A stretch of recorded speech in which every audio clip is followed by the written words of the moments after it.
नाज़रीन सखर मां अव्हांखे हिकु अहम ख़बर खां आगाह कंदा हलूं त पाकिस्तान सुन्नी तहरीक जे मरकज़ी अॻुवाण आल ताजर ताज ज़िले सखर जे चेयरमैन ऐं अमुन कमेटी सखर जे सरगर्म रुकन मोहतरम महबूब अली सहतो मुसाफ़िर जी मेज़बानीअ हेठि सखर में ताज़ो ईद मिलन पार्टी ऐं अदबी मुशाइरो थी गुज़रियो,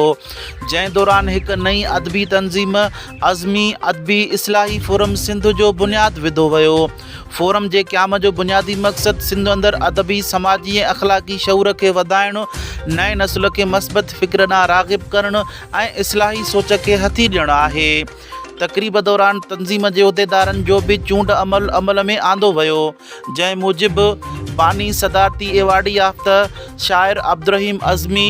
सदर महबूब अली मुसाफ़िर, सीनियर नायब सदर मारूफ़ शाइर नवाज़ण महर, नायब सदर सैयद ताहिर तुराबी, जनरल सेक्रेटरी नजम निमाणो इंढड़, डिप्टी सेक्रेटरी हाफ़िज़ महमूद अली महर, joint secretary Ghulam Abbas Kosh, additional secretary Wahid Bashk Wasif, राब्ता सेक्रेटरी शिराज अबड़ो, ख़ज़ानची Manzoor Ahmed Malik, press secretary Siraj Indhar, media coordinator Nabidad Indhar, उन खां अलावा कारी मोहम्मद पुनल सिकंदरी, अयाज़ अली समेजो, साजिद फैज़ी, गुलहसन मकोल, फ़ियाज़ बोज़दार, शाहनवाज़ महर, पांधी पहवार, नईमुल्लाह महर, अली नवाज़ इंढड़ ऐं ज़ाहिद हुसैन चाचड़ खे फोरम जे एग्ज़ीक्यूटिव कमेटी जा मेंबर मुक़ररु कयो वियो। फोरम जे बानी मारूम शाइर अब्दुर्रहीम अज़मी ऐं ॿियनि ख़िताब कंदे चयो त हीअ तंज़ीम नौजवाननि में मुताले जी आदत वधाइणु, अदब सां दिलचस्पी पैदा करणु ऐं मुआशिरे में मस्बत तब्दीली आणण लाइ कमु कंदी। जल्द ई फोरम पारां सिंध जे मुख़्तलिफ़ शहरनि में